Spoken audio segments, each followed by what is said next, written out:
Bonjour, je vous présente deux nouveaux amplis développés récemment chez Rega et qui sont disponibles depuis quelques temps. Le plus petit modèle, le Yo, qui vient compléter la gamme par le bas, et le plus gros modèle est l'Ethos, qui lui vient couronner la gamme d'amplis actuelle chez Rega.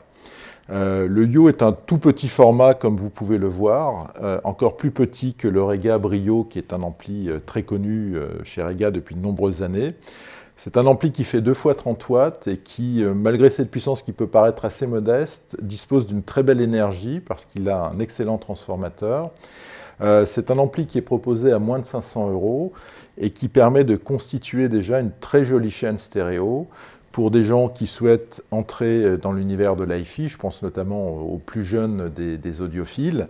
ou bien des gens qui souhaitent se constituer un second système et avoir avec cet appareil, le Rega Yo, un excellent amplificateur qui leur permettra de constituer une chaîne très équilibrée. Le Rega Yo dispose également d'une excellente prise casque en façade avec un circuit dédié qui permet en fait de couper le signal qui va aux enceintes lorsqu'un casque est branché sur l'appareil pour optimiser le rendu du signal qui va vers le casque. Le Rega Yo dispose d'une entrée phono MM qui permet de raccorder directement une platine sur l'appareil sans avoir besoin d'utiliser un préampli phono séparé. Nous avons ici le modèle Ethos, qui est un appareil qui, pour le coup, est plus volumineux et également beaucoup plus puissant, puisqu'il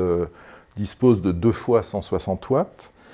Cet appareil est sorti chez Rega il y a quelques mois. Il se situe au-dessus de l'Elicit Air. Et en fait, il ouvre, je dirais, une nouvelle conception de produit chez Rega, avec notamment un travail sur le châssis qui est assez différent de ce qui existait jusqu'à présent. Le Rega Ethos dispose de 2 radiateurs latéraux et ensuite on a des plaques en aluminium massive donc qui constituent un coffret extrêmement rigide et extrêmement lourd qui bien entendu a pour vocation d'une part de dissiper les calories et également de contribuer à la lutte contre les vibrations puisque ce châssis est tout à fait inerte et permet grâce à ce nouveau montage chez Rega d'avoir quelque chose qui ne vibre pas comme un châssis en tôle, qui est assez classique généralement sur ce genre d'appareil, ce qui n'est pas le cas du tout ici. Cet appareil est assez lourd parce qu'il dispose d'un très gros transformateur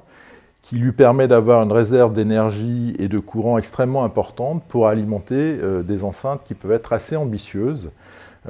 Situé à 3 990 €, cet ampli Rega Ethos peut tout à fait être associé, incorporé dans des systèmes haut de gamme, et on l'a fait à plusieurs reprises avec des enceintes comme les Magico A3 par exemple, et le résultat est assez étonnant parce qu'en fait on a un ampli qui vraiment probablement peut être comparé à des appareils plus coûteux habituellement en gamme, avec succès puisqu'il tient tout à fait la route quand on fait ce genre de comparaison avec des appareils plus ambitieux.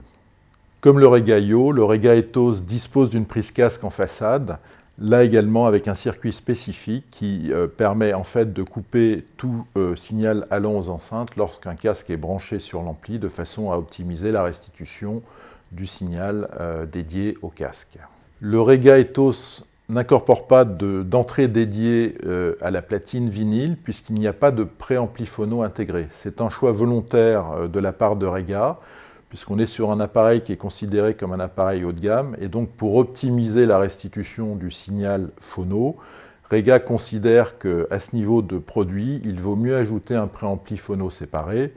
et l'on dispose dans la gamme Rega de nombreux modèles de préampli phono séparés qui vont permettre d'optimiser la restitution du signal phono si l'on souhaite ajouter une platine vinyle en complément de l'ampli Ethos. Avec ces deux nouveaux amplis, Rega montre qu'il est plus qu'un constructeur de platines, puisque évidemment la marque anglaise est très connue pour fabriquer des platines vinyles depuis les années 70 en Angleterre. Nous avons ici la P10 qui est le fleuron de la gamme. La gamme de platines est bien connue, mais les amplis Rega sont également à découvrir pour ceux qui ne les connaissent pas encore et sont vraiment des appareils de référence dans leur gamme de prix.